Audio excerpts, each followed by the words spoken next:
Jadi berhenti berbuat dosa. Hebat ini. Dia tidak bisa masuk ke dalam kerajaan surga. Coba itu.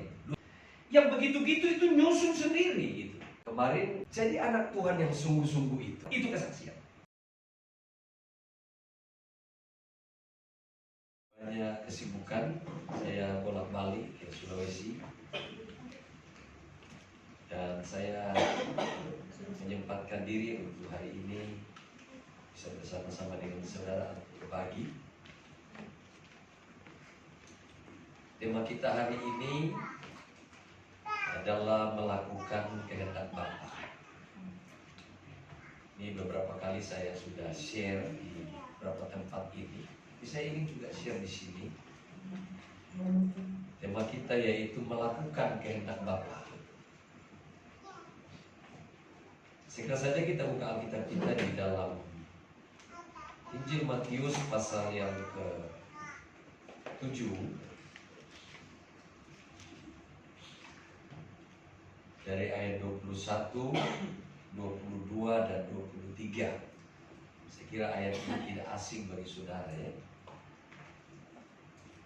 Bahkan sering diucapkan orang Kristen di mana-mana.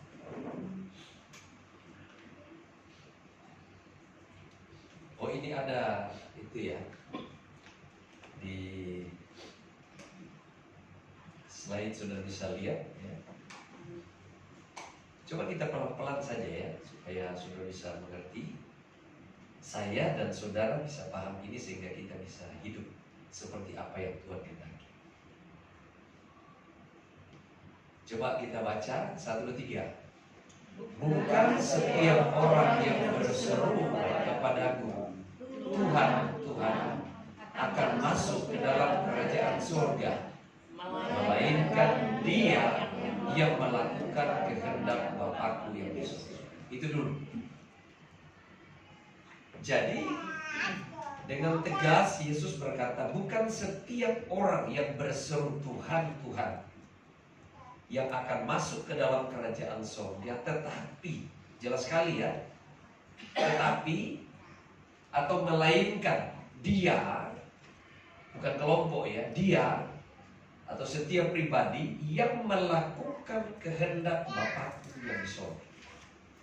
Coba saudara, udah jelas ya, bahwa kita tidak mempercayai suatu statement yang mengatakan bahwa sekali selamat tetap selamat. Tidak seperti ini. Saudara ya, ini orang yang berseru Tuhan, Tuhan, menyebutkan nama Tuhan, Tuhan Yesus maksudnya, dia tidak bisa masuk ke dalam kerajaan surga jika dia tidak melakukan apa? Nah, yang kita cari hari ini, ternyata yang masuk kerajaan surga adalah yang melakukan kehendak Bapa. Kalau begitu, kita kuliah singkat lah ya hari ini. Kalau begitu, apa itu kehendak Bapa? Ini penting karena dia bilang begitu kan. Bukan setiap orang Tuhan Yesus atau Tuhan akan masuk dalam kerajaan surga, tidak. Tetapi atau melainkan dia yang melakukan kehendak Bapa di surga. Bukan cuma tahu kehendak Bapa, tapi dia yang melakukan. Jadi kalau tidak melakukan, tidak bisa, walaupun dia tahu. Ya, ini saya mau jelaskan di depan ayat ini. Banyak orang mungkin yang tahu, atau juga tidak tahu kemungkinan, atau dia tahu, tapi tidak melakukan. Iman tanpa perbuatan, mati adanya. Kasih itu adalah perbuatan. Maksudnya apa? Kalau kita mengasihi Tuhan, kita melakukan firman. Melakukan berarti perbuatan yang melakukan bertindak di atas firman itu. Dan tepat, jangan ditambah dikurangi, tepat seperti apa yang difirmankan oleh Allah. Kalau begitu, coba perhatikan ayat ini ya. Bukan setiap orang yang berseru-seru akan masuk dalam kerajaan surga. Siapa ini yang diantaranya banyak berseru-seru tapi tidak bisa masuk? Ayat 22. Coba perhatikan ya. Ini monitornya sini kok buram ya.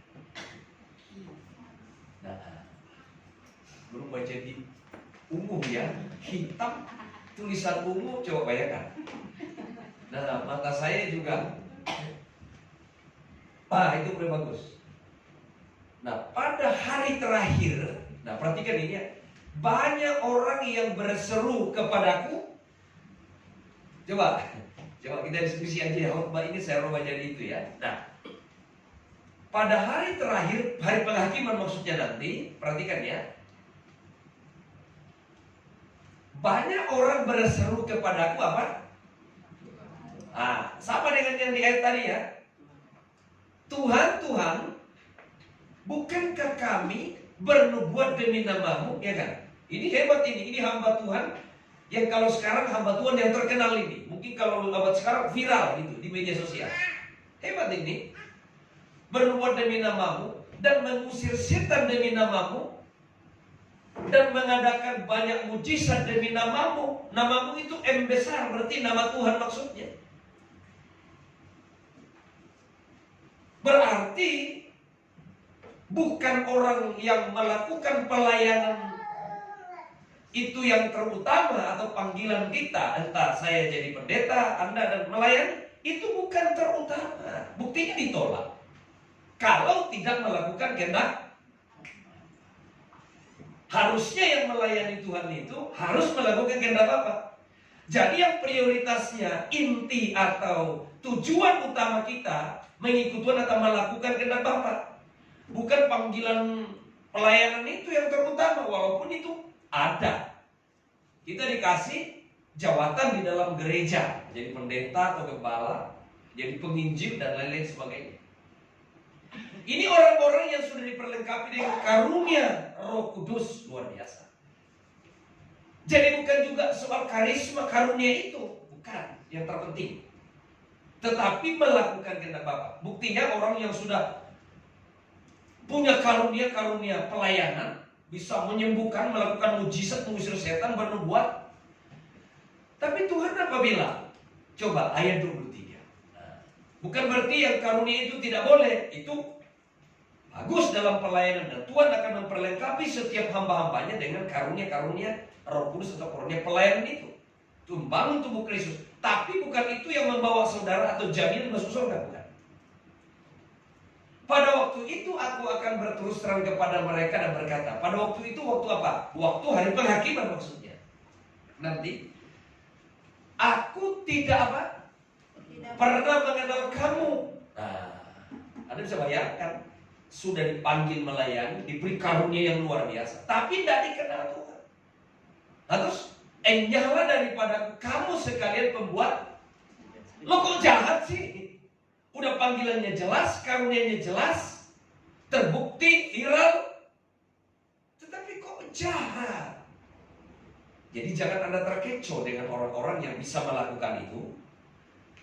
Yang paling penting adalah bagaimana cara hidup kita berkenan atau melakukan kehendak Bapa. Nah, apa itu kehendak Bapa? Ini yang tadi loh, itu karunia diberikan bukan karena dia, bukan dari diri orang itu, tapi pemberian Allah itu karunia. Yang membawa Anda ke surga bukan itu. Dalam pelayanan ia perlu karena memperlengkapi tubuh Kristus gitu. Harus ada. Makanya gereja Tuhan diperlengkapi dengan karunia-karunia roh gitu. Supaya apa? Saling membangun.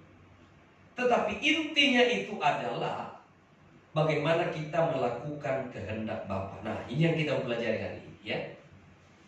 Amin saudara ya. Saya tidak bangga dengan panggilan saya jadi pendeta, enggak. Mengerikan kalau saya tidak hidup dalam kebenaran. Kalau begitu tidak semua orang melayani masuk kerajaan surga. Jadi tidak semua orang yang beragama Kristen masuk kerajaan surga. Melainkan dia yang melakukan kehendak Bapa. Nah ini, tidak usah itu jabatan diperebutkan, amin. Kalaupun kita dipercayakan pelayanan, melayani, tapi jangan menganggap diri lebih hebat daripada yang lain. Nanti tidak dikenal, itu namanya kesombongan. Paham ini ya? Jadi terus itu kalau kita dilibatkan melayani, ambil bagian dalam pelayanan itu bagus. Tapi jangan sampai sudah masuk dalam pelayanan, tapi hidupnya tidak benar di mata Tuhan. Ditolak nanti. Ya repot kalau jemaatnya masuk, pendetanya tidak masuk, ya kan? Dan kok dulu kan, nah, ya bisa jadi. Di mana membuktikan? Dari ayat ini kita bisa lihat. Nah, itu saudara ya. Jadi kualitas diri kita ini saya jelaskan ya. Apa itu kehendak Bapa kalau begitu? Karena inilah yang membuat orang masuk. Kehendak Bapa itu apa? Coba kita lihat. Kehendak Bapa itu kalau kehendak Allah, makanya Bapa itu siapa? Nah, saya mau jelasin dulu supaya saya gampang nanti menjelaskan selanjutnya. Dia katakan, coba balik ke ayat 21. Bukan setiap orang yang berseru kepadaku Tuhan, Tuhan akan masuk dalam kerajaan surga, melainkan dia yang melakukan kehendak Bapakku yang di surga. Nah, sekarang Bapa, siapa itu Bapa? Kan gitu ya? Benar enggak, saudara ya? Kan dikatakan di situ, kehendak Bapakku yang di surga. Kalau begitu, Bapa itu siapa? Harus tahu dulu ini, ya kan? Coba 1 Korintus 8 ayat 6. Santai saja ya. 1 Korintus 8 ayat 6. Coba. Apa dia bilang? Namun bagi kita apa? Hanya ada berapa Allah kita? Satu. Siapa yang bilang biasanya 3? Loh, Alkitab bilang 1. Kok 3 sih? Halo saudara ya. Kita belajar dulu ya. Ini sudah sarapan semua belum? Sudah. Artinya kita lama-lama di sini. Nanti maksud saya. Itu dong, jangan cepat-cepat pulang gak tahu apa-apa. Artinya tidak melakukan kehendak Bapa. Repot kan? Kalau makan dan minum itu cuma umurnya biasa 70-80 paling kuat. Tapi makanan rohani kekal selama-lamanya. Ini mana? Ayo. Yang kekal. Iya, makanya kualitas diri kita tidak tergantung kepada harta kekayaan, tetapi kepada amin saudara ya. Kualitas kita di dalam Tuhan itu. Karena kualitas kita itu kekal. Kalau harta dunia ini merosot, you beli mobil aja 1 tahun berapa tuan nilai penyusutannya? 11% kalau tidak salah menurut Bank Dunia. Semakin menyusut itu. Perhatikan saudara ya, banyak orang itu seringkali datang ke gereja cuma mau cari doa supaya ditambah mobilnya, ditambah rukonya, ditambah. Bukan itu tujuan kita. Amin saudara ya. Itu otomatis Tuhan akan berkati saudara kalau kau bekerja benar-benar. Dan sesudah itu saudara mati dan tinggalkan semua yang Anda cari dari kemarin setengah mati. Itu yang tujuan hidup saudara. Itu yang dicari banyak orang. Kita tidak bisa seperti itu. Nah, namun bagi kita hanya ada satu Allah saja. Siapa Allah yang satu itu? Terus baca. Yaitu Bapa. Stop. Siapa? Bapa. Oke. Itu dia. Nah ya. Olehnya itu dia bilang yang melakukan kehendak Bapa yang ini tadi. Bapa yang Allah itu. Bagi kita hanya satu Allah, ya. Siapa itu Allah itu yang satu? Yaitu jelas sekali ayat ini. Ya. Dan ditanya orang di seberang berapa Allahnya, orang di sini 3. Saya bilang 3. Alkitab bilang 1 gitu ya. Loh kok bisa Tritunggal? Nah, soal di situ kan. Coba lihat selanjutnya. Yang daripadanya berasal segala sesuatu dan yang untuk dia kita hidup dan seterusnya. Berasal segala sesuatu. Ini yang tidak kelihatan dan yang kelihatan ini asalnya dari Bapa itu. Alam semesta, semua ciptaan ini berasal dari Dia. Caranya bagaimana? Karena Allah yang disebut Bapa tadi yang satu itu memiliki firman di dalam dirinya. Jelas ya? Firman itu yang disebut anak Allah. Sejak kekal setara dengan Dia. Itulah firman itu yang menjadi manusia. Yang namanya Yesus. Iya kan? Kenapa dikatakan Bapa sumber segala sesuatu? Karena firman yang ada dalam diri Allah bersama-sama dengan Allah dan Dia adalah Allah juga. Yohanes 1 ayat 1 coba. Mau terangkan mengenai sumber. Pada mulanya adalah firman, betul ya? Firman itu bersama-sama dengan Allah. Dan firman itu adalah Allah. Iya. Dia juga berpribadi gitu. Tapi hakikatnya sama, ilahi. Dia adalah Allah. Firman itu juga ilahi. Firman itu Allah, sama kekalnya dengan Allah itu. Yang ada di dalam diri Allah atau Bapa. Ya, kalau kau disebut Bapa, ya itu Allah itu, yang satu itu. Dalam perjanjian lama disebut Yahweh gitu. Perjanjian baru disebut Bapa, jelas ya? Jadi tidak kabur lagi. Nah, bersama-sama dengan Allah dan firman itu adalah Allah. Firman inilah yang menjadikan segala sesuatunya. Ayat 2, coba. Ia pada mulanya bersama-sama dengan Allah. Terus 3. Segala sesuatu dijadikan oleh Yesus. Semua yang ada ini diciptakan oleh Dia. Siapa Dia itu? Firman. Perhatikan ya, kuliah dulu nih ya. Firman itu karena topiknya ini firman. Berarti firman berarti Allah yang disebut Bapa menciptakan segala sesuatu melalui firman-Nya. Coba Kejadian 1 ayat 3. Lari dulu ya, supaya jelas siapa itu firman. Berfirmanlah Allah. Nah, berfirmanlah Bapa, maksudnya kalau perjanjian baru. Berfirmanlah Allah, jadilah terang dan jadi Allah menciptakan segala sesuatu hari pertama, kedua, ketiga, seterusnya. Melalui apa? Firman-Nya. Makanya tidak ada yang jadi kalau tidak ada itu firman. Kembali Yohanes 1:3. Yohanes 1:3. Segala sesuatu dijadikan oleh Dia, betul ya? Kalau tidak ada firman bagaimana? Baca 1:3. Dan tanpa Dia atau tanpa firman, tidak ada suatu pun yang telah jadi dari segala yang telah Firman-Nya Allah ini yang di dalam diri Allah keluar itu menjadi manusia. Ayat 14.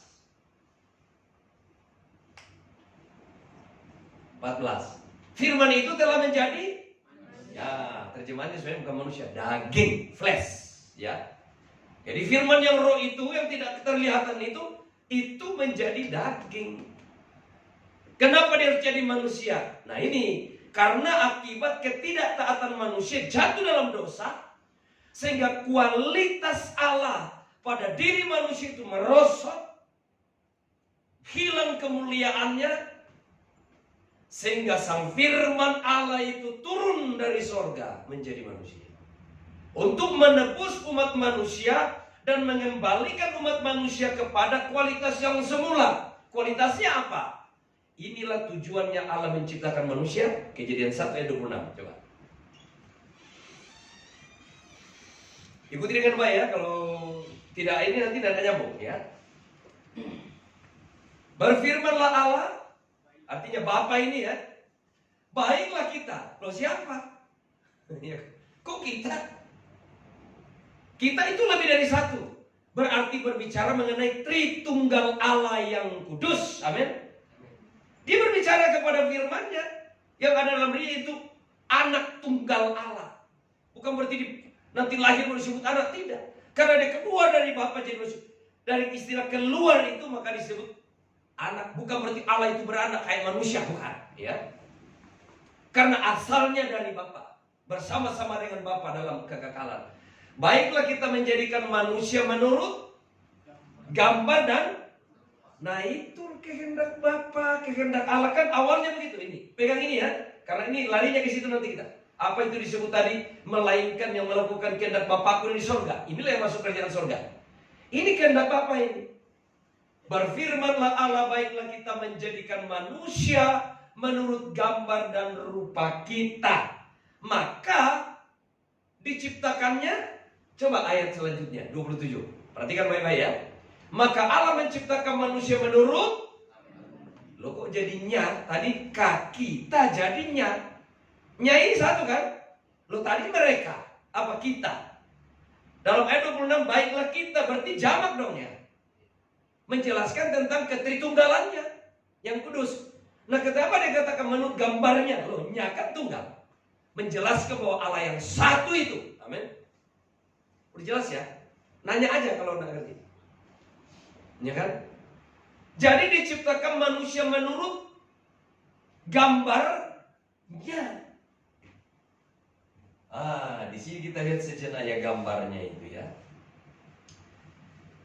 Coba kita lihat dulu di dalam 1 Timotius 6:16. Perhatikan, manusia diciptakan menurut gambar Allah kan? gambarnya Allah itu apa? Ada enggak gambarnya? Ya, ayo. Kan dia bilang begitu. Sebentar. Balik dulu. Yang penting saudara sudah sarapan kan? Tenang kampung tenang. Harus tahu dulu ini. Maka Allah menciptakan manusia menurut gambar siapa? Gambar Allah, ya kan? Gambarnya mana? Coba buktikan 1 Timotius berapa tadi? 1 Timotius 6 ayat 16. Perhatikan. Dialah satu-satunya yang tidak takluk kepada maut, yang sang Bapa tadi ya, bersemayam dalam terang yang tidak terhampiri. Baca sama-sama. Seorang pun tidak pernah kelihatan itu Allah. Manusia bisa melihat Tuhan enggak? Baca ini ayatnya. Terus 1 dan memang manusia tidak bisa melihat Allah. Lah terus gambar Allah bagaimana? Harus ada. Karena manusia diciptakan menurut gambarnya. Sedangkan Allah sendiri tidak kelihatan. Dihampiri saja tidak, apalagi mau dilihat. Allah yang disebut Bapa itu tidak pernah kelihatan. Dan ayat ini mengatakan tidak pernah manusia melihat Allah. Ayat. Tetapi menurut Kejadian 1:26, 27, manusia diciptakan menurut gambar Allah. Nah, gambar Allah mana? Halo? Ada enggak gambarnya? Terus gimana cara menciptakan manusia dan diciptakan menurut gambarnya itu? Kolose 1:15 itu gambarnya. Ada gambarnya. Tapi tidak kelihatan Bapa itu kan? Nah, gambar Allah apa? Nah, baca 1:3. 1:3. Ia adalah gambar Allah. Stop. Iya, siapa itu ia? Tuhan yang mana? Yesus adalah gambar Allah. Allah yang mana? Baca. Yang tidak kelihatan tadi itu. Amin. Jadi Allah yang disebut Bapa itu tidak kelihatan itu menciptakan manusia menurut gambar dan ini gambarnya. Paham ini ya? Manusia tidak bisa melihat Allah. Nah, bagaimana cara menyatakan gambarnya? Yohanes 1:18. Coba. Kuliah dulu ya. 1-3. Tidak seorang pun pernah melihat. Nah kan? Nah, terus gimana caranya kita kenal dia? Menyatakan dirinya. Terus 1-3. Tetapi anak tunggal Allah yang ada di pangkuan Bapa, dialah yang Yesus itulah anak tunggal Allah. Dia yang menyatakan siapa Bapa itu. Jelas ya? Makanya hanya melalui dia kita sampai kepada Bapa. Di luar itu tidak ada. Jelas?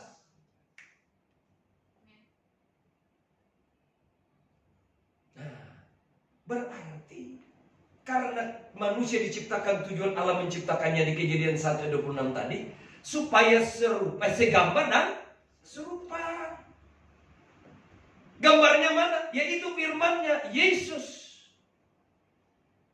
Amin saudara. Yesus itu adalah firman Allah kan? Itulah gambarnya Allah. Diciptakan menurut pola ilahi manusia itu. Tapi karena memberontak ketidaktaatannya, melanggar firman Allah, maka apa? Hilang kemuliaan manusia itu. Kemuliaan itu apa? Kualitas manusia yang diciptakan pertama. Harusnya mulia. Tuhan tak pernah menciptakan kematiannya. Pelanggaranlah yang membuat manusia mati. Tuhan juga tidak bertujuan membuat neraka buat manusia. Enggak. Itu buat iblis yang sudah memberontak. Neraka itu untuk iblis. Tetapi karena manusia ikut setan, masuk sama-sama kan begitu. Makanya kalau saudara ikut setan, pasti masuk ke tempat dulu ya. Itulah sebabnya. Tadi pagi saya ditanya, kenapa itu orang mau masuk neraka? Ya bukan rencana Tuhan tidak membuat neraka untuk orang, manusia, tetapi untuk iblis. Tapi karena manusia ngikutin setan, masuk ke dalam. Saudara ya, makanya sang gambar asli Allah itu turun ke bumi. Menjadi manusia, namanya Yesus Kristus, ya kan? Kita harus menjadi seperti gambar itu. Itulah kehendak Bapa, itu masuk kerajaan surga. 2 Korintus 3:18 coba. Nah, saudara ya, ini kekristenan bukan asal beragama, bukan, tidak seperti itu. Dan kita semua mencerminkan apa? Kemuliaan Tuhan dengan muka yang tidak berselubung. Dan karena kemuliaan itu datangnya dari Tuhan yang adalah Roh, maka apa? Kita diubah menjadi serupa dengan, ya memang itu, serupa dengan gambarnya. Karena awalnya mau diciptakan serupa gambar. Cuma karena jatuh, rusak gambar Allah itu. Amin saudara ya. Hilanglah kemuliaan itu. Ya kan begitu. Cuma Roma 3 ayat 23 coba. Roma 3 ayat 23.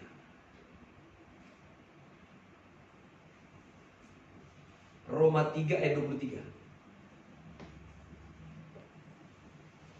Karena semua manusia telah berbuat dosa dan telah kehilangan, ya itu tadi, hilang itu kemuliaan. Apa itu kemuliaan Allah? Kualitas ilahi, gambar Allah itu hilang dari manusia itu. Makanya Yesus harus turun, karena itulah gambar asli. Sehingga kita dirubah menjadi serupa dengan Dia, menjadi serupa dengan Kristus. Kalau tidak serupa dengan Kristus, tidak dikenal.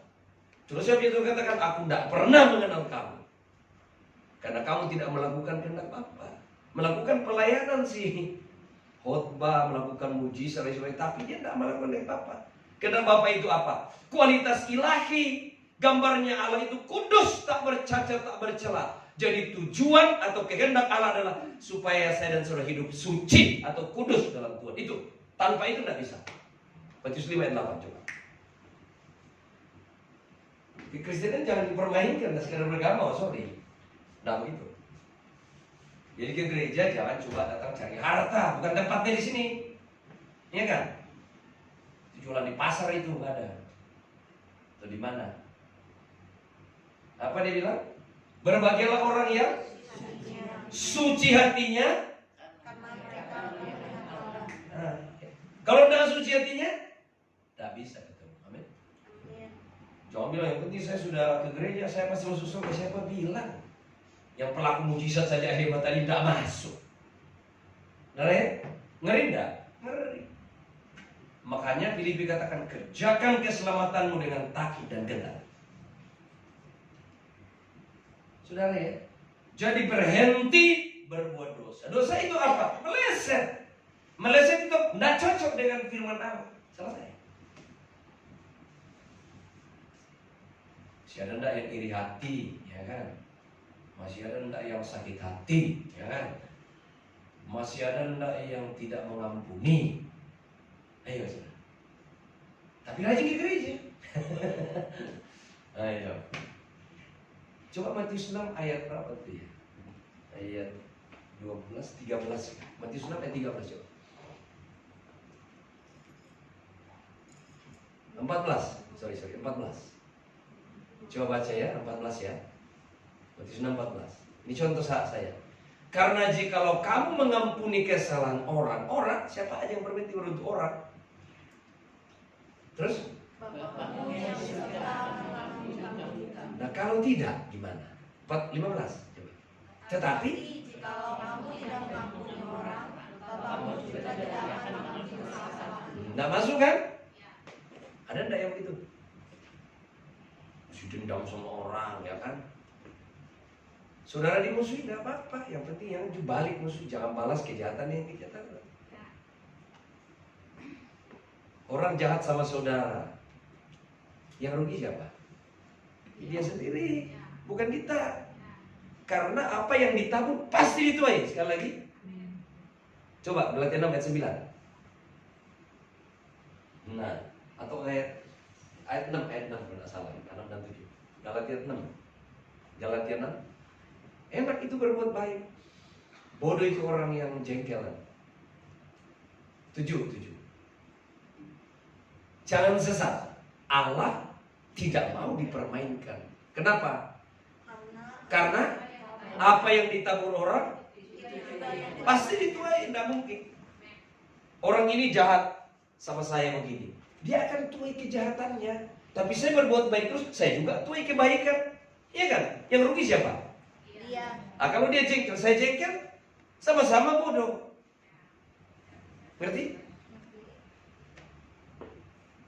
Yang bodoh itu orang yang balas. Jadi tidak perlu kita menghakimi orang, tidak perlu. Dia mau rencanakan jahat kepada saudara, silakan. Nanti juga dia tuai kejahatan itu, pasti karena apa yang ditabur dia tuai. Amin saudara. Amin. Halo saudara, bapak-bapak, ada lagi yang mau kawin lagi enggak? Cari gara-gara bodoh. Amin saudara ya. Bodoh itu.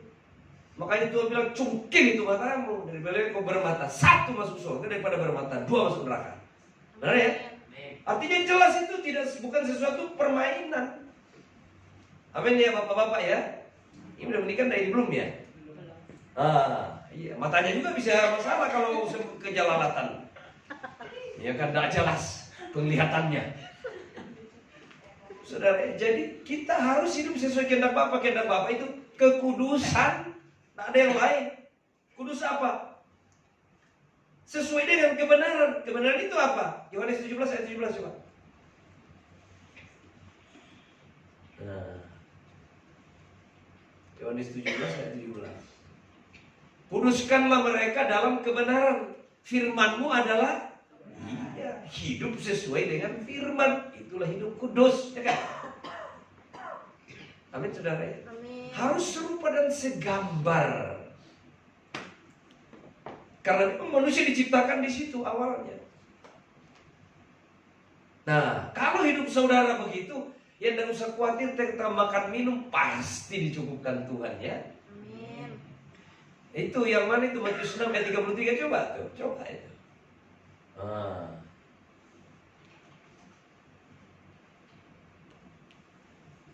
Tetapi cari dahulu kerajaan Allah dan kebenarannya, maka semuanya itu akan apa semuanya itu? Konteksnya di atas tadi itu makan minum. Jangan khawatir dengan apa yang kau makan minum pakai. Tidak usah khawatir itu. Kalau hidupmu benar, pasti Tuhan akan memberkatimu. Amin. Amin. Apa itu benar? Benar ngomongnya, benar tindakannya, benar dagangnya, jangan nipu-nipu, ya kan? Ya kan? Benar tukar duitnya, benar keluarganya, semua benar. Benarnya standarnya apa? Firman Allah itu kebenaran. Kalau saudara hidup benar, coba akibatnya. Nah, ini baru saudara suka kali yang ini Mazmur 1 ya.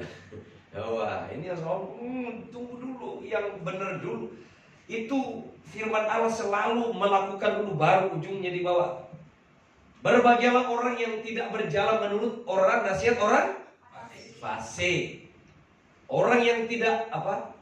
Dan tidak berdiri jalan orang berdosa. Jangan ikuti jalannya maksudnya cara hidupnya jangan ikuti. Dan yang tidak duduk dalam kumpulan gosip gitu. Asik gosip enggak? Ini Mazmur 1 ayat 1 enggak boleh gosip. Enggak boleh ceritakan kejelekan orang kan? Jadi kalau ngumpul-ngumpul ada yang cerita langsung Mazmur 1 ayat 1. Itu jawabannya. Mazmur 1 ayat 1. Ingatin cepat. Mulai dia cerita orang Mazmur 1 ayat 1. Iya kan? Ingat ya. Pokoknya nanti selesai ini atau kapanpun kalau dengar jemaah di sini, kan tempat lain mungkin dia enggak dibacakan ini. Pokoknya sudah mulai itu Mazmur 1 ayat 1. Ya kan begini, Mazmur 1. Jangan ditanggapi kan enggak ada, pokoknya Mazmur 1 ayat 1. Dibilang kan begini, Mazmur 1 ayat 1. Kalau enggak mau dengar, tinggalin. Ya. Kan dia bilang jangan bersama-sama orang yang begitu. Ada nanti kena virusnya. Diingatkan iya, amin. Biasanya kalau sendiri lagu rohani, ya kan ambil gitar. Masih rohani itu kalau sendiri. Kalau sudah berdua, mulai ada angin sepoi, ya kan. Ketiga sudah, berita mulai lancar. Iya kan, tadi mengantuk tiba-tiba, oh iya memang benar itu. Udah deh. Kasih ingat temannya ya. Mazmur, ingat. Mazmur 1 ayat 1. Yang mana? Bagian terakhir. Ya gitu. Terus orang yang tidak berjalan menurut nasihat orang fasik dan hidup dalam dosa dan tidak menjelek-jelekkan orang lain. Ayat 2-nya gimana? Tetapi ini sebaliknya, yang kesukaannya ialah Taurat Tuhan. Taurat Tuhan itu firman Tuhan maksudnya. Karena perjanjian lama ditulisnya begitu, ya. Dan yang tidak dan yang merenungkan Taurat itu siang dan malam. Karena apa yang kita renungkan pasti kita lakukan. Manusia bertindak sesuai apa yang ada dalam pikirannya. Jadi kalau pikirannya firman, tindakannya juga tindakan firman Allah. Nah, orang kalau sudah begini modelnya, nah ayat 3 ini hasilnya. Ayat 3. Ia seperti pohon yang ditanam di tepi aliran air, menghasilkan buah pada musimnya dan tidak layu daunnya. 1, 3. Apa saja nggak ada yang tidak berhasil. Mau bisnis, mau keluarga, mau kerja, mau apa saja. Kan dia bilang apa? Apa saja. Apa saja. Jangan bilang jual mobil lebih untung daripada jual pisang goreng. Oh enggak. Enggak begitu. Apa saja. Iya. Amin saudara. Ini soal rezeki berkat itu. Tidak usah. Itu pasti nyusul. Kita harus bekerja karena Alkitab bekerja. Orang yang tidak mau bekerja jangan dia. Iya. Jangan makan tuh orang yang malas maksudnya begitu. Iya kan? Nah, apa saja yang kita kerjakan, yang penting hidup kita dulu benar. Sehingga benar jalannya, benar aja. Nggak usah ditambah-tambah yang lain, cara-cara dunia, nggak usah. Karena Anda bisa kehilangan,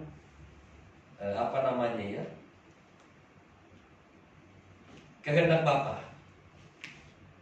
Ini kehendak Bapa penting sekali ya. Jadi, setiap hari lakukan itu doa. Harus ada komunikasi. Komunikasi. Kata mengenal di situ ginosko, artinya intim dengan Tuhan. Dia katakan, aku tidak pernah mengenal kamu. Artinya aku tidak pernah intim dengan kamu. Jadi keintiman dengan Tuhan itu sangat penting. Yang didasari dengan tahu firman-Nya. Kalau tidak tahu firman-Nya, orang tidak bisa bagaimana cara mengikutnya. Nggak tahu aturannya. Pagi, siang, sore paling tidak. Ambil waktu. Lebih dari itu lebih bagus. Ada suatu kerinduan kepada Tuhan. Singkirkan kebutuhan. Jangan rusak hubungan kita kalau ada kepentingan ditaruh di dalam. Seringkali orang kan berdoa itu langsung kebutuhannya di pikirannya kan? Betul enggak? Ayo berdoa langsung ini. Jangan bawa daftar menu. Ya kan? Di dalam doa saudara. Tuhan tahu lebih dari saudara. Yang Tuhan lebih inginkan itu adalah bagaimana kita menikmati Dia tanpa apa-apa. Saya tidak bisa berdoa kepada Tuhan kalau saya bawa proposal gitu ya.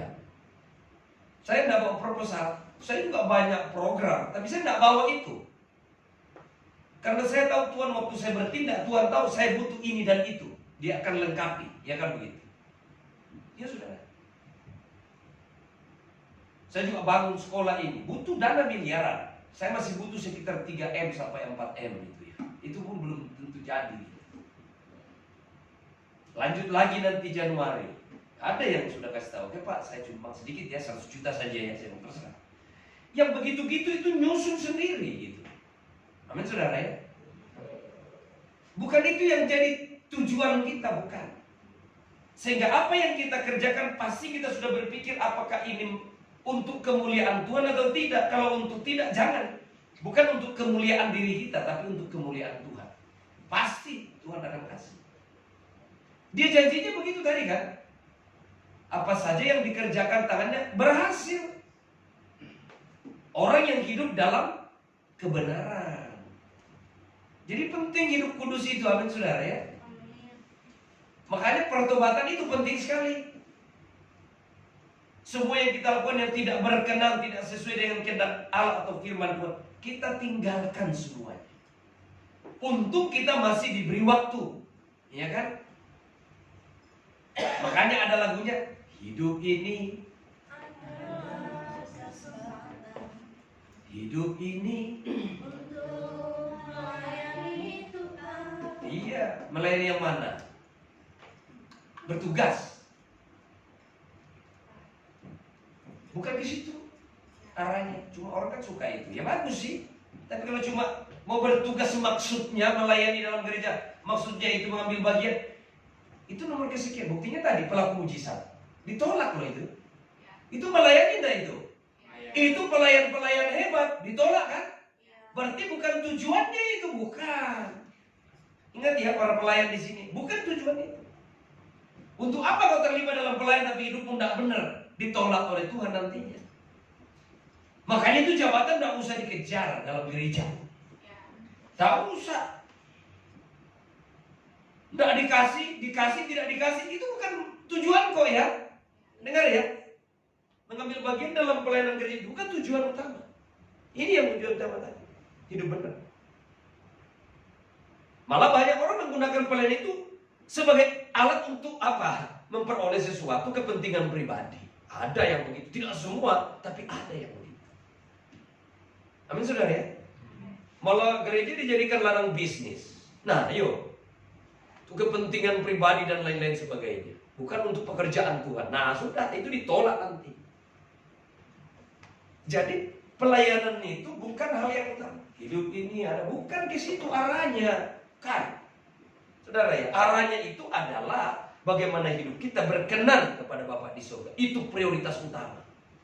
Nah, kalau kita terlibat dalam pelayanan, ya kita harus bergerak untuk membawa orang-orang kepada Tuhan. Itu misi kita, itu tujuan kita dipenuhi Roh Kudus supaya kita jadi saksi. Yerusalem, Yudea, sampai kepada ujung bumi. Jadi Roh Kudus memenuhi kita untuk kita dikuduskan dan menjadi saksi Kristus. Itu tujuannya. Sehingga dunia datang kepada Tuhan dan diselamatkan. Itu berita Injilnya di sini, berita baik. Nah, saudara ya, jadi bukan jabatan-jabatan yang menjadi tujuan kita, apalagi sudah mulai dianggap sesuatu kehebatan. Wah, itu lebih jauh lagi itu ya, lebih tidak dikenal nantinya oleh Tuhan. Jadi saudara, makanya jangan khawatir dengan hidup saudara. Soal makan, minum, pakai, tidak usah khawatir itu. Yang penting saudara ada di posisi saudara. Panggilan saudara sebagai apa? Karyawan, karyawannya model apa? Ada yang dipanggil di bidang militer, dipanggil di bidang rohani kayak pendeta, ada jawatan lagi dalam gereja, kemudian ada juga sebagai tenaga medis di rumah sakit kan begitu. Ada jemaat di tempat saya di sini, NNC apa sih namanya itu rumah sakit dekat ini? Dekat modern ya. Iya, dia dokter ahli apa itu? Saraf ya. Pokoknya setiap orang yang masuk di dalam ruang kerjanya, prakteknya pokoknya dengar Yesus. Coba. Selalu dia injili tiap hari itu. Ya pokoknya setiap orang masuk harus dengar Injil. Jadi panggilannya di situ, tapi beritakan firman. Amin saudara ya. Nah ini seperti adik pedagang, udah dengar Injil, udah itu langganan datang. Atau cuma dapat untung. Ya kan? Itu profit. Tapi bukan kualitas. Ingat ya, beda itu profit, untung dari dagang, uang, dan beda itu kualitas. Kualitas hidup kita tidak ditentukan seberapa kaya saudara memiliki harta benda ini, bukan ditentukan dari situ. Karena itu akan merosot nilainya dan lama-lama saudara tinggalkan. Tetapi kualitas kita, yaitu tadi, gambar dan rupa Kristus. Itu dia. Ya, semua itu ya. Itu harus kita pahami, jangan sampai saudara cuma cari duit.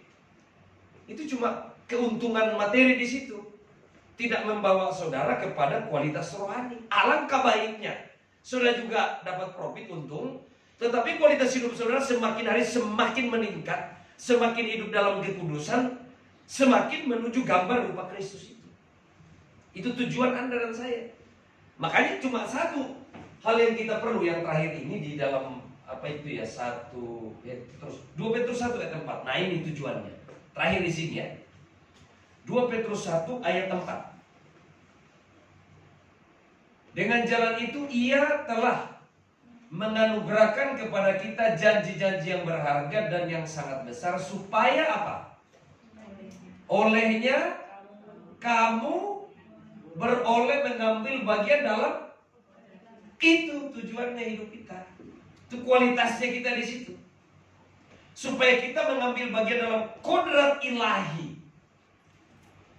Kualitas ilahi. Bukan menjadi ilahi. Nggak bisa manusia jadi Allah. Serupa dengan kualitas itu. Saudara ya. Supaya apa? Ada tujuannya itu ya.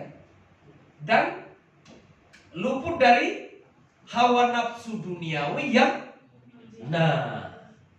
jadi semakin berkualitas orang itu di dalam Tuhan, semakin tidak membanggakan kehidupan duniawinya. Amin saudara. Jadi mimbar ini jangan dipakai bersaksi untuk memaparkan keberadaan jasmani kita. Bukan tujuan ini. Apa seringkali kesaksiannya sebenarnya itu pamer, bukan sebenarnya Tuhan dimuliakan dirinya. Loh ini aku dapat ini loh, saya dapat ini supaya orang tua ini aku ini kaya loh gitu. Seringkali itu tapi pakai label merek Yesus, tetapi dirinya sebenarnya yang ingin dia sampaikan ke orang lain. Kesaksian di mimbar itu jangan bawa yang begitu. Yang disaksikan bagaimana hidupmu berubah dalam Tuhan dan menjadi berkat rohani bagi orang lain. Itu kesaksian. Ini rasul-rasul Yesus ya, 12 rasulnya. Tidak ada kesaksiannya begitu. Seandainya itu Petrus masih hidup, Paulus masih hidup misalnya, Yohanes masih hidup, kesaksiannya bagaimana?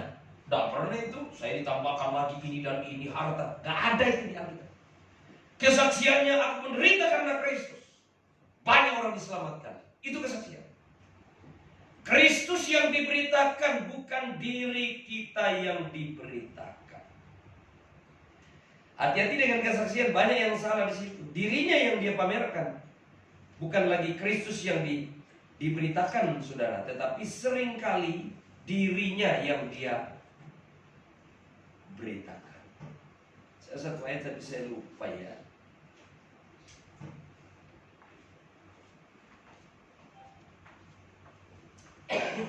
Saya lupa itu di mana ya.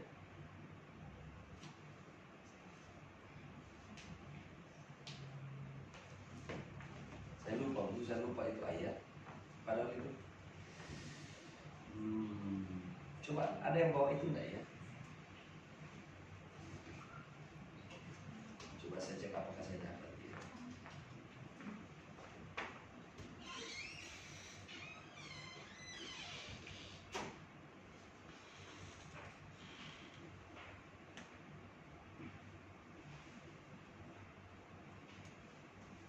Dua Korintus 4 ayat 5. Nah ini 2 Korintus 4 ayat 5. Karena itu 2 Korintus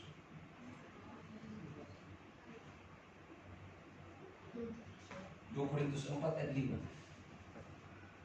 Ini coba baca 1-3. Sebab bukan diri kami yang kami beritakan, tetapi Yesus Kristus sebagai Tuhan, dan diri kami sebagai hamba-Mu karena kehendak Yesus. Jadi yang kita beritakan itu adalah Kristus, bukan diri kita. Orang-orang jemaat tuh pergi, gereja kami hebat. Nah, hebat kan? Pamer gerejanya kan? Bukan itu yang kita beritakan. Ada satu, saya tertarik sekali, tapi saya cari sekarang, mungkin saudara bisa dapat ya. Ada seorang hamba Tuhan yang dipakai Tuhan melakukan tanda mujizat. Sampai, coba nanti cek di YouTube ya. Maaf ya, payudaranya perempuan itu hancur karena kanker, didoakan tiba-tiba tumbuh lagi tuh. Iya kan? Kaki yang lumpuh bisa berjalan, pokoknya luar biasa. Tapi itu pendeta tidak pernah di syuting dia punya wajah. Kakinya segini saja tuh. Kelihatan pakai jubah putih itu orang, tapi tidak pernah diperlihatkan ke atas. Di bawah sini aja. Tidak mau dikenal orang. Ayo. Nah sekarang gimana? Bagaimana supaya viral dan lain sebagainya. Bagaimana cari cara supaya viral. Bukan diri kami yang kami beritakan, melainkan Kristus. Amin. Iya, kalaupun di sini ada mujizat, tak usah itu pendetanya di. Amin saudara ya. Kristus loh yang melakukan ini. Makanya dia katakan, dan diri kami hanya sebagai hamba, bukan yang diberitakan, bukan yang ditonjolkan. Kristus yang ditonjolkan, bukan manusianya. Nah kesalahan kita saat ini kan pengen dikenal banyak. Benar enggak? Supaya datang dan ya itu ujung-ujungnya kita nggak ngerti. Kalau untuk kemuliaan Tuhan bagus. Jadi kita hati-hati dalam dosa kesombongan ini. Karena seringkali kita terjebak dalam kesombongan. Karena kita sudah memiliki sesuatu, kita ingin supaya merasa lebih besar daripada orang lain. Itu. Nah setan ingin supaya setiap orang itu merasa lebih besar daripada Tuhan. Itu tujuan setan gitu. Makanya muncul kesombongan. Itu yang ditawarkan kepada manusia pertama. Kalau kau makan begitu, kau sama dengan Allah. Coba itu, dosa itu. Kadang-kala ya, pelayan itu yang dirinya harus kenal daripada Tuhan. Tuhan hanya alat yang dipakai untuk mencapai tujuannya. Tujuan orang tersebut itu jahat. Jadi saudara, itu yang berseru-seru, Tuhan, kami tidak masuk. Karena jahat di mata Tuhan, tidak hidup dalam kekudusan. Jadi intinya kita hari ini adalah melakukan kehendak Bapa itu adalah hidup sesuai dengan firman-Nya Allah. Firman itu adalah kebenaran. Dan Yesus katakan, kuduskanlah mereka di dalam kebenaran. Firman-Mu adalah kebenaran. Jadi hidup kudus atau hidup benar itu adalah hidup sesuai dengan firman-Nya Tuhan. Baca tuh Alkitab, Anda ikuti. Ya, karena firman Allah ini tulisan yang diilhamkan oleh Roh Kudus, dinafaskan oleh Allah, dicatat oleh para penulis Alkitab, Nabi dan Rasulnya, sehingga kita bisa mengikuti jejak itu. Kita tinggalkan semua kehidupan lama kita. Hati kita harus disucikan. Caranya bagaimana hati dibersihkan? Satu-satunya berapa tuh? Yohanes 15 ayat 3 kalau tidak salah. Coba bagaimana cara dikuduskan itu hati? Dibersihkan. Yohanes 15 ayat 3 coba. Kamu memang gimana? Sudah? Karena? Iya. Firman yang bisa membersihkan kita. Olehnya itu Roh Kudus turun. Dia menuntun kita dalam seluruh firman itu atau kebenaran. Nah, firman itu adalah gambar ilahi. Sehingga kita akan serupa dengan Dia. Nah, itu yang dikenal oleh Yesus nanti. Kalau tidak, Dia katakan, aku tidak pernah mengenal kamu, semua pembuat kejahatan. Jadi kejahatan itu bukan saja melakukan hal-hal yang amoral yang kelihatan oleh manusia, tetapi dalam hati kita saja kalau sudah berbeda dengan firman Allah, itu jahat.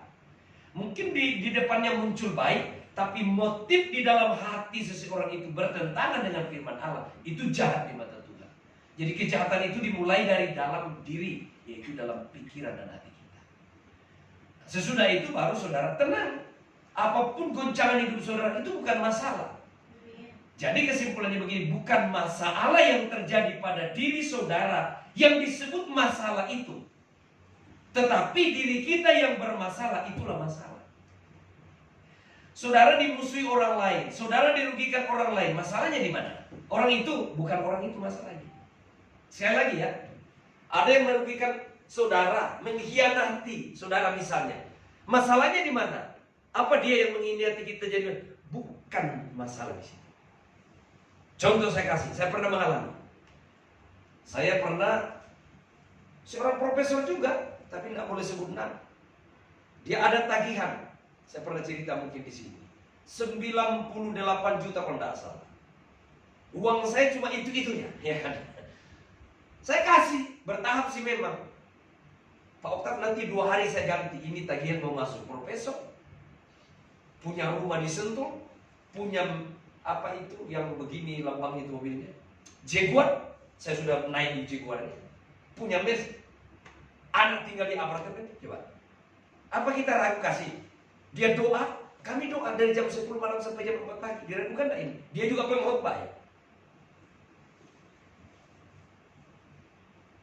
Tunda-tunda enggak dibayar. Sampai hari ini enggak ada. Mungkin sudah 8 tahun, 6 tahun kah?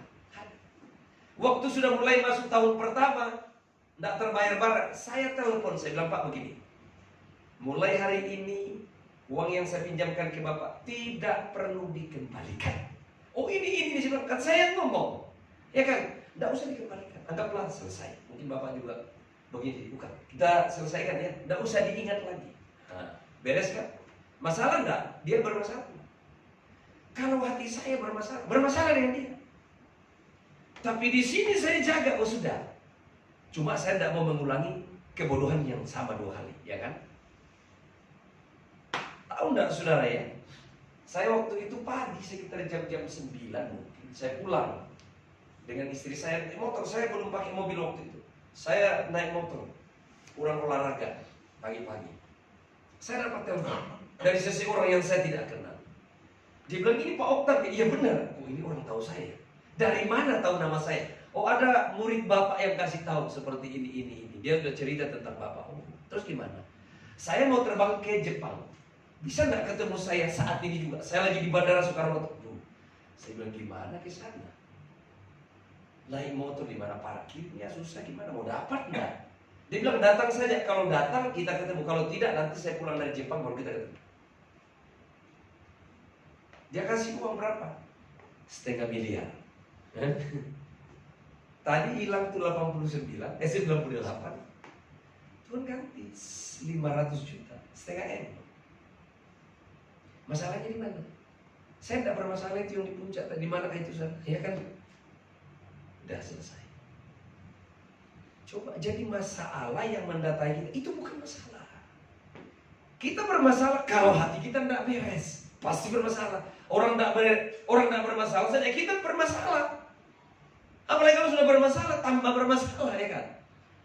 Kalau hati kita beres, tidak ada masalah. Makanya Tuhan bilang, kalau kamu ditempeleng pipi kanan, kasih kiri, kan? Artinya itu bukan, tamparan itu bukan masalah, hatimu yang jadi sumber masalah. Amin saudara ya? Makanya Amsal bilang, jaga hatimu dengan segala kewaspadaan, karena di situ terpancar kehidupanmu. Amin saudara ya? Coba. Benar saudara. Saya beli tanah, saya bangun sekolah. Tinggal rangkanya, kan bisa di mana mengambil uang. Nah, kemarin Februari kalau tidak salah, Januari, ada juga tuh yang bantu, sekitar 400 juta. Yang begitu-gitu tidak usah saya juga tidak pernah minta tuh. Saya tidak pernah minta, tidak pernah doa juga begitu, enggak. Saya cuma mengerjakan proyek ini supaya banyak orang-orang yang bertobat di situ diselamatkan. Tuhan tahu, dia kasih. Iya kan? Kemarin tuh, dia ada lagi yang mau kasih. Nah, saya juga tidak minta, mohon maaf minta ya. Minta di surga boleh ke Bapak di surga, kalau sesuai. Jadi bukan masalah yang mendatangi saudara. Jualan saudara tidak laku-laku hari ini masalah enggak? Ayo. Sedangkan kredit mau dibayar. Nah, ini kadang-kadang, benar ya? Ini jualan sepanjang hari kok enggak? Misalnya hari ini tidak ada pembeli sama sekali.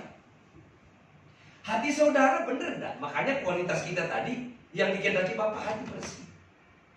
Apa mulai ngomel, salahin siapa, enggak laku. Lama-lama pergi ke dukun, cari pelari. Loh, tambah kabur nih orang. Karena tujuannya rupanya bukan Tuhan, uang, ketahuan kan? Seringkali kita diuji di situ. Iya, saudara. Jadi pokoknya laku tidak laku tidak ada masalah. Hatiku tetap tidak dipengaruhi dengan profit ini. Kalau hati saudara begitu, itu luar biasa. Iya. Ada satu, pernah tidak saudara lakukan itu, nyanyi lagu itu? Yang pohon ara tidak berbuah, Habakuk 3 ayat 16, coba deh. Itu coba, cuma apa takut lakukan itu atau gimana? Jarang sih dilakukan orang. Pentekosta zaman dulu yang lakukan. Habakuk 3 ayat 7 kayaknya deh. Sekalipun pohon ara, coba lihat di situ. Coba Kak, Habakuk 3 kalau nggak salah ya. Coba lihat dulu supaya lurus pulangnya nih. Saya pengen saudara pulang bawa sesuatu. 3 ayat 17. 17 rupanya. Nah, coba lihat ini Habakuk ya. Begini nih. Sekalipun pohon ara tidak berbunga. Ini perkebunan. Punya tanaman pohon ara. Tidak ada bunganya. Apalagi mau berbuah ya. Bunga aja nggak muncul ya. Maksudnya ini perkebunan, bisnis. Bisnisnya ini. Tidak berbunga, pohon anggur tidak berbuah, hasil pohon zaitun mengecewakan, ladang-ladang tidak menghasilkan, bahan makanan kambing domba kabur. Ayo, kalau begini hatimu bagaimana? Kalau sudah begini, saudara yang pedagang atau apa, kalau begini, coba gelisah enggak? Nah, coba ayat selanjutnya, gelisah enggak ini orang? Gelisah enggak ini? Namun aku bersorak-sorak, bukan gelisah. Karena tidak lakunya pembelian itu bukan masalah. Jadi contohnya ya, aku tetap bersorak-sorak dalam Tuhan. Tahu beria-ria? Waduh, luar biasa, senang. Di mana dia senang? Di dalam Allah yang menyelamatkan aku. Dia lebih prioritas itu. Jangan suasana ini mempengaruhi hatinya kepada Tuhan. Amin saudara. Pokoknya banyak itu pedagang bagaimana lah diminyaki lah. Pokoknya karena duit dia kejar. Dipakailah lambang nama Tuhan. Nah ini sekalipun maksudnya walaupun. Nah ini Kristen sejati. Ayub bilang begini dalam kitab. Dia katakan begini, sekalipun dagingku habis, aku akan melihat dia. Daging habis. Ini baru barang dagangan. Ini Ayub itu mati anaknya semua. Semua bisnisnya hancur, nol. Tubuhnya juga habis. Dia katakan, tetap aku percaya. Sudah begitu enggak? Halo? Jadi jangan datang ke gereja seperti datang ke perdukunan, gitu kan? Pendeta dianggap dukun. Ini usahaku nih. Bagaimana lagi ini supaya sama aja di Gunung Kawi. Apa bedanya? Judulnya aja beda. Sini gereja, sana Gunung Kawi. Amin saudara. Udah paham ini ya? Bahwa Tuhan itu kualitas hidup kita, bukan apa-apa. Tapi dia tahu hati saudara. Makanya orang ini bagaimana? Ayat 19. Coba lihat penyelesaiannya. Allah Tuhanku itu kekuatanku. Apa dia bilang? Ia membuat kakiku seperti kaki rusa. Ia membiarkan aku berjejak di atas bukit-bukitku. Apa itu bukit? Masalah-masalahnya bisa selesai karena Tuhan. Amin. Seringkali ujian datang dalam hidup kita. Membuktikan kita cinta Tuhan atau cuma memperalat Tuhan demi kepentingan kita. Satu contoh, adik dari istri saya. Dia pengusaha tenun di kampung. Dia bawa anak ke pasar. Berkarung-karung itu sarung tenunan. Dia cerita, dia bilang satu waktu hujan deras datang. Jadi orang turun dari gunung tidak ada pembeli satupun. Tidak ada pembeli satupun. Tapi karena kami sudah didik dia seperti ini tiap hari Minggu dalam gereja. Bagaimana Tuhan segalanya bukan itu. Tapi Tuhan juga perhatikan apa yang kita buat. Pulang sama suaminya putar lagu rohani. Suaminya bilang, oh masih ada hari yang lain. Bukan cuma cara kita, Tuhan, ada cara Tuhan. Pulang ke rumah, tahu enggak saudara? Baru turun dari mobil di depan tokonya, tahu enggak? Istri pejabat lewat. Ada kunjungan, kalau enggak salah dari gubernuran ke bupati. Ada kunjungan itu, ibu-ibu pejabat turun, langsung dia borong semuanya satu karung. Dalam sekian menit habis. Di pasar tadi tidak ada pembeli. Tuhan taruh sini. Jangan taruh Tuhan dalam kotak. Harus begini baru diberkati. Cara Tuhan itu berbeda. Dia mau lihat hati kita, cinta dia di tengah-tengah situasi yang tidak sesuai dengan keinginan kita. Atau tidak. Amin saudara ya. Tuhan tidak rugikan saudara. Ini. Sampai sekarang dulunya saudara yang gubuk-gubuk di pinggir sungai. Sekarang dia bangun megah sekali. Sudah besar. Itu luar biasa. Saya lihat juga ada jemaat di kampung tuh, di Mamasa. Kalau lihat itu di pinggir kali jualan. Tapi saya lihat loh, saya lihat perpuluhannya sebulan 3 juta lebih. Berarti penghasilan orang ini yang kayak rumah biasa di pinggir kali 30 juta lebih per bulan. Iya kan? Coba kalau saudara mau jalan-jalan saya kasih lihat rumah itu tuh. 30 lebih sebulan. Di kampung yang udik sana. Karena betul-betul dia mengasihi Tuhan. Amin. Itulah fungsinya ajaran benar di dalam gereja. Dia tidak datang cari Tuhan, dan dia tidak datang cari harta dalam gereja. Dia datang membawa hidupnya kepada Tuhan, hidup benar. Sehingga waktu hidupnya benar, dia ngerti kebenaran, dia lakukan dalam hidupnya, termasuk dalam dunia usahanya. Sehingga Tuhan intervensi, dia berkati. Tanpa juga dia minta. Amin saudara. Situasi apapun juga. Seperti ini krisis kan ya. Ini kan krisis banyak ini, katanya krisis dunia. Loh di Alkitab itu pernah krisis. Kalau hatinya benar di Tuhan itu, krisis tidak menjadi masalah karena Tuhan ada di atas krisis. Coba satu contoh Kejadian 26. Agak panjang dikit tidak apa-apa ya. Kejadian 26. Supaya bisa lihat itu orang yang hatinya suci dapat kerajaan surga, kehendak Bapa di surga. Di bumi juga bukan berarti dia dibiarkan begitu aja. Maka timbullah kelaparan di negeri itu. Ini bukan kelaparan yang pertama. Artinya krisis, tanah kering, nggak bisa tumbuh apa-apa. Pokoknya kering, kelaparan, krisis. Waktu itu sudah berulang-ulang kali ini. Dia katakan yang telah terjadi dalam jawab sebab itu Ishak pergi ke Gerar kepada Abimelek, raja orang Filistin. Terus Tuhan bilang apa ayat 2? Lalu Tuhan menampakkan diri kepada serta berkata, jangan pergi ke Mesir, jangan kemana-mana, tinggal aja di sini, di daerah krisis ini. Diamlah di negeri yang akan kukatakan kepadamu. Coba ayat 12.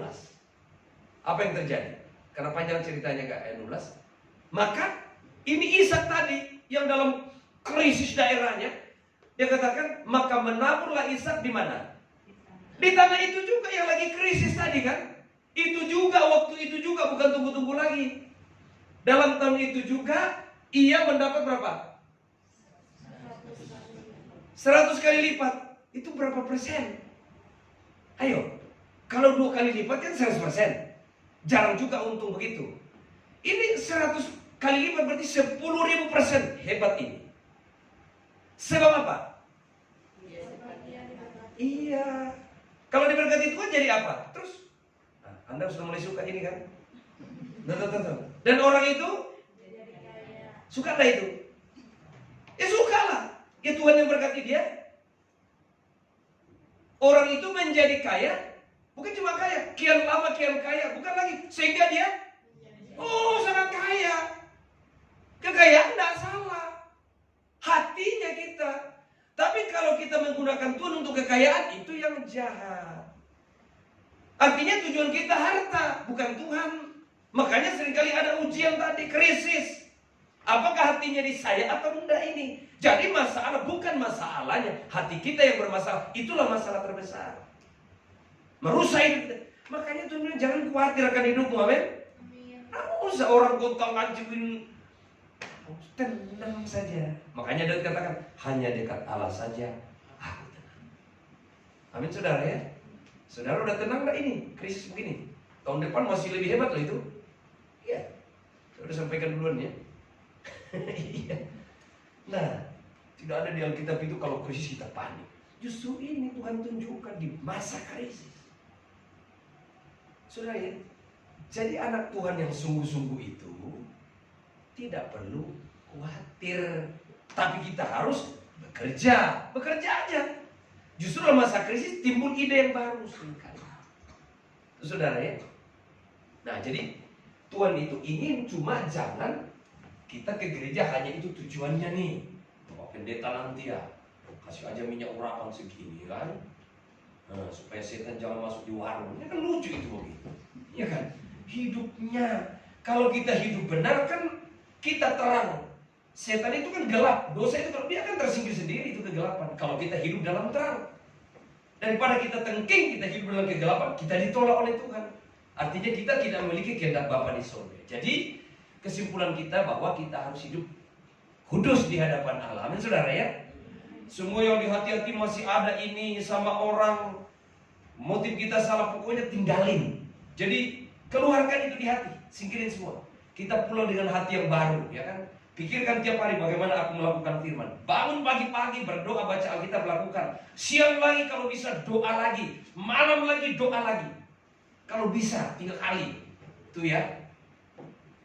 Sehari. Bukan wajib sih, tapi alangkah baiknya gitu. Saya sendiri itu selalu rindu kalau saya sudah di jalan pengen doa. Kadang-kadang saya parkir mobil, saya doa dulu. Di pinggir jalan ya kan. Doa. Peduli amat dengan orang di luar ya kan. Iya. Kita doa misalnya 5 menit kah sebentar, kita ada hubungan terus dengan Tuhan. Itu membawa kita berhati-hati hidup. Amin saudara. Itu saja mungkin saya sampaikan hari ini, kita berdoa. Sebelum kita pulang, mari setiap kita termasuk saya untuk evaluasi hati kita. Evaluasi diri kita. Karena Yesus berkata bukan setiap orang yang berseru Tuhan, Tuhan akan masuk dalam kerajaan sorga, melainkan dia yang melakukan kehendak Bapa di sorga. Kehendak Bapa itu adalah seperti manusia pertama dijadikan menurut gambar dan rupa Allah. Dan karena dosa maka gambar itu rusak. Manusia merosot, semakin merosot, dan tidak bisa lagi mencapai kualitas ilahi seperti yang Tuhan ciptakan.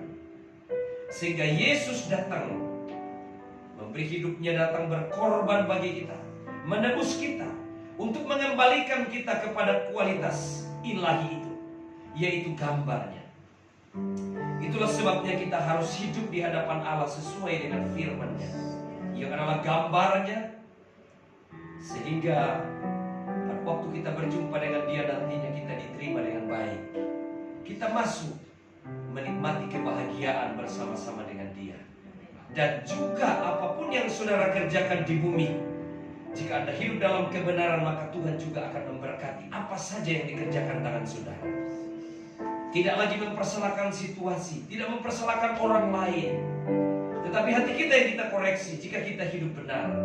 Kita tahu yang menentukan hidup kita adalah Tuhan, bukan karena sikap dan tindakan orang lain. Berharap penuhlah kepada Tuhan, jangan bersandar kepada manusia. Haleluya. Apapun dalam segala hal, di situ saudara akan mendapatkan kebahagiaan yang sejati. Anda akan tenang di dalam hidupmu, Anda akan tenang di dalam pekerjaanmu, engkau akan tenang di dalam keluargamu, engkau akan tenang melihat masa depanmu ke depan, karena engkau berjalan bersama-sama dengan Tuhan.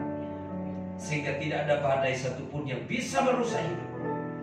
Kalau ada badai, engkau akan terbang tinggi bagai Raja Wali. Sehingga jangan salahkan situasi itu.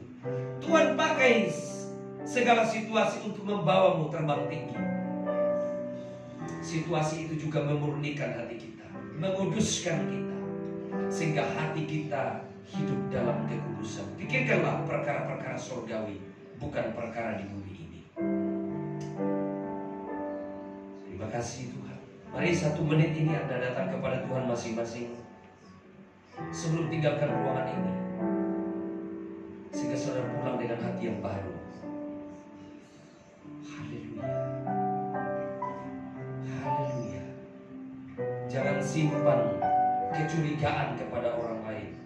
Jangan simpan kepahitan. Jangan simpan dendam. Tetapi berilah atau lepaskanlah pengampunan. Lepaskanlah kasih.